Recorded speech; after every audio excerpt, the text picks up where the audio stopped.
pada video kali ini, kita akan membahas dua metode pengujian pada perangkat lunak yang sangat penting, yaitu ada black box testing dan white box testing. Keduanya ini mempunyai cara kerja serta fokus yang berbeda. Nah, mari kita bahas secara sederhana dan logis. Dalam proses pengembangan perangkat lunak, pengujian menjadi langkah penting untuk menemukan kesalahan sejak dini.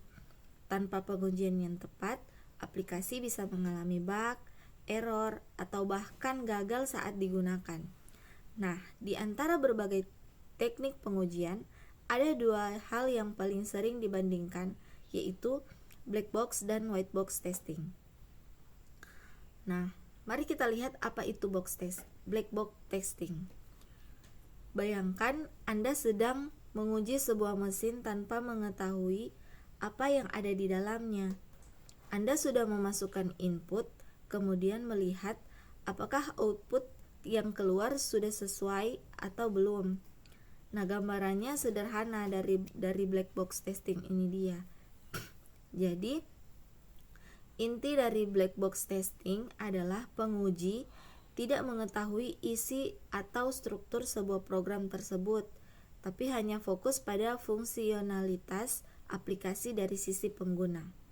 Nah, contoh sederhananya, ketika menguji form login, penguji hanya mencoba memasukkan username dan password, lalu melihat apakah sistem menerima atau menolak. Penguji tidak peduli bagaimana proses pencocokan di dalam program terjadi. Nah, tujuan black box ini adalah untuk memastikan fitur bekerja sesuai kebutuhan, mendeteksi kesalahan fungsi, tampilan, input, atau output, dan serta melihat pengalaman penggunaan secara langsung. Jadi, metode ini cocok dilakukan oleh tester yang tidak terlibat dalam pengembangan kode seperti tim QA. Nah, selanjutnya adalah white box testing. Jika black box membuat penguji hanya melihat dari luar, white box testing justru sebaliknya. Di sini, penguji dapat melihat struktur sebuah program, termasuk alur logika, cabang keputusan, dan kode program. White box testing menekankan hal berikut. Penguji mengetahui dan menganalisis sebuah kode sumber, fokus pada alur logika internal, serta menguji setiap jalur dalam kondisi program. Contohnya, penguji memeriksa apakah setiap kondisi if-else ini berjalan dengan benar, apakah semua perulangan berhenti pada titik yang tepat, dan apakah ada jalur logika yang tidak pernah dieksekusi.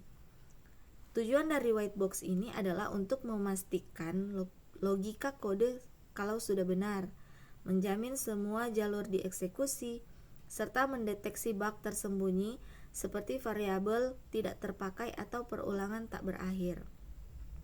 Nah, white box testing biasanya dikerjakan oleh programmer atau tester yang memahami struktur kode.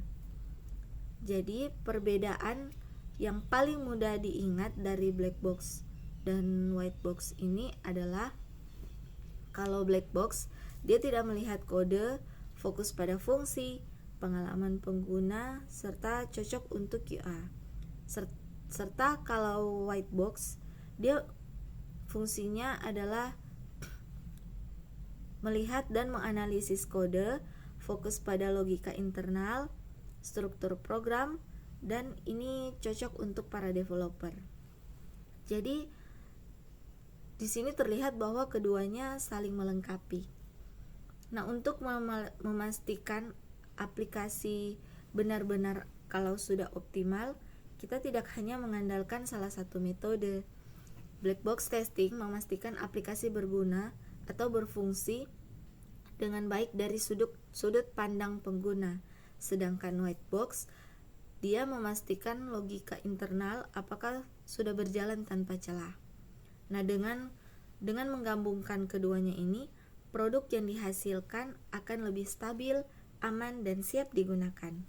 Sekian dari saya, terima kasih.